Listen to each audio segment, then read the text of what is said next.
एक ऐसी सुबह जो नींद और उत्साह के बीच उलझी हुई थी, लेकिन दिल में एक अजीब सी हलचल, जैसे कुछ नया शुरू होने वाला हो। इस्लामाबाद की ठंडी सुकून भरी सड़कें और हम निकल पड़े एक ऐसे सफर की ओर जो यादों का हिस्सा बनने वाला था। रात के बाद सुबह की पहली किरण जब रोड के किनारे से झलक दिखाती है ना, तो वो नज़ारा किसी थेरेपी से कम नहीं लगता। आसमान धीरे धीरे नीला हो रहा था और हम रावलपिंडी से दूर जा रहे थे, शहर की थकान छोड़कर कुदरत की बाहों में जाने के लिए। 7 बजे के करीब हम बालाकोट पहुंचे। छोटी सी जगह, लेकिन सुबह के वक्त बहुत जिंदा लगती है।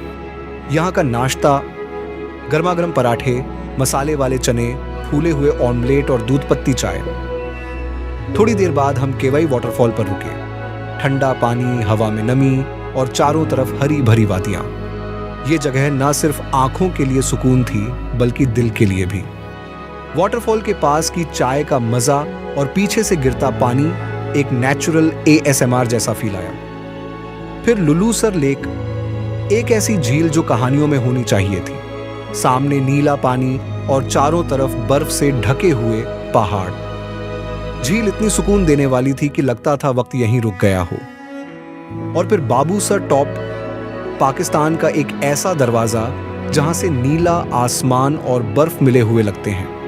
13,700 फीट की ऊंचाई पर जब ठंडी हवा ने चेहरा छुआ तो थकान, चिंताएं, सब कुछ उड़ गया। बाबूसर की हवा में कुछ बात है, एक नशा, एक आजादी का एहसास। लंच का वक्त आया तो जलखड़ के पास एक छोटी सी ढाबा नजर आई। चिकन कढ़ाई की ताज़ा खुशबू, तंदूरी नान और ठंडी पेप्सी। पहाड़ों के दरमियान खाने का अपना ही मजा है। शाम के करीब नारायण पहुंचे। होटल सराय नारायण रिजॉर्ट में चेक इन किया।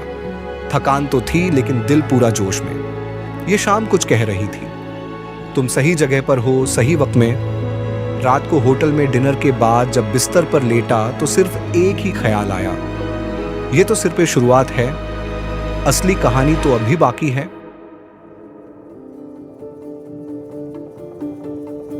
आज का सफर कुछ खास होगा। आज हम जा रहे हैं स्कार्दू की तरफ, जहां जमीन खुद आसमान से बात करती है। और हम निकल गए अपनी जिंदगी के सबसे यादगार सफर की ओर। रास्ते के दोनों तरफ हरी पहाड़ियों से लेकर बर्फ से ढकी हुई पर्वत चोटियां।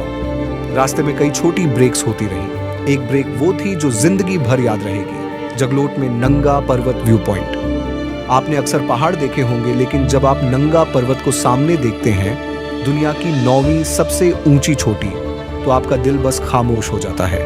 उसकी बर्फ से ढकी चोटी आसमान को छूती हुई ऐसी लगती है जैसे प्रकृति का अपना ताजमहल हो। सिर्फ कुछ ही मिनटों बाद हम पहुंचे एक और जबरदस्त जगह, माउंटेन जंक्शन पॉइंट। ये वो मुकाम है जहां 3 महान पर्वत श्रृंखलाएं मिलती हैं, हिमालय, काराकोरम और हिंदू कुश। ये दुनिया का एकमात्र पॉइंट है जहां ये 3 रेंजेस मिलती हैं। क्या बात है पाकिस्तान की। वहां का नज़ारा और हवा एकदम नरम, ठंडी और रिफ्रेशिंग। रास्ते लंबे थे, लेकिन बोरिंग बिल्कुल नहीं। हर मोड़ पर नई कहानी, नया नज़ारा। जब स्कार्दू के बोर्ड नजर आए तो सबके चेहरों पर एक ही चीज थी, थकावट भी थी, लेकिन उससे ज्यादा खुशी थी। रात 8 बजे के आसपास हम स्कार्दू में एंटर हुए। जिस जगह के बारे में सिर्फ इंस्टाग्राम पर देखा था, आज वहां खुद मौजूद थे। मैं सिर्फ यही सोच रहा था, अगर जिंदगी एक सफर है तो ये सफर हर किसी को एक बार जरूर करना चाहिए।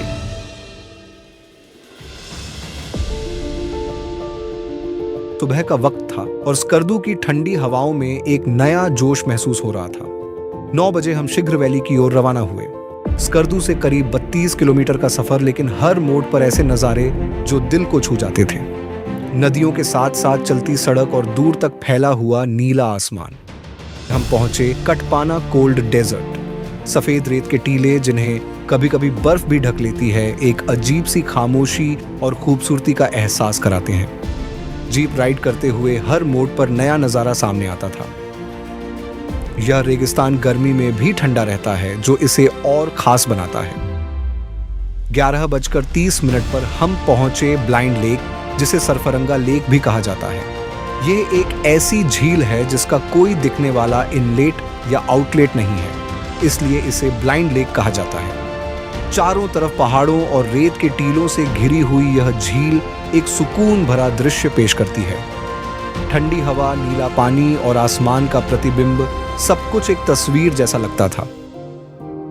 12:30 पर हम पहुंचे शीघ्र किला, जिसे फोंकार भी कहा जाता है, जिसका मतलब है चट्टान पर स्थित किला। यह 17वीं सदी का किला है जिसे शीघ्र के राजा ने बनवाया था।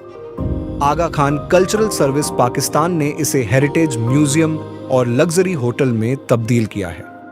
म्यूजियम में बाल्टी संस्कृति से जुड़ी चीजें जैसे हथियार, जेवर और पारंपरिक कपड़े देखे। किले के रॉयल कोर्टयार्ड में घूमना और गार्डन कैफे में चाय पीना एक अलग ही अनुभव था। 2:30 पर हम पहुंचे मंथल बुद्धा रॉक, जो 8वीं सदी की एक विशाल ग्रेनाइट चट्टान है जिसमें बुद्ध की मूर्ति उकेरी गई है। यह स्कर्दू के मंथल गांव में स्थित है और स्कर्दू की बौद्ध विरासत का एक महत्वपूर्ण हिस्सा है। यहां खामोशी में खड़े होकर इतिहास को महसूस करना एक आध्यात्मिक अनुभव था। 3:30 पर हम रवाना हुए मंतोखा वाटरफॉल की ओर, जो खारमंग वैली में स्थित है। यह झरना लगभग 180 फीट ऊंचा है और इसके आसपास के हरे भरे मैदान और झरने किसी ड्रीमलैंड जैसा दृश्य पेश करते हैं। कुछ लोगों ने छोटी राफ्टिंग एक्टिविटी का भी आनंद लिया। 5 बजे हम पहुंचे खामोश वाटरफॉल, जो स्कर्दू से लगभग 60 किलोमीटर दूर है। यह झरना अपनी खामोशी और सुंदरता के लिए मशहूर है। घांडूस वैली के पास स्थित यह जगह ऐसी है जहां सिर्फ प्रकृति की आवाज सुनाई देती है। यहाँ का सुकून और पानी की गिरती आवाज दिल को एक नई शांति देती है। करीब 6 बजे हम स्कर्दू की ओर वापस रवाना हुए।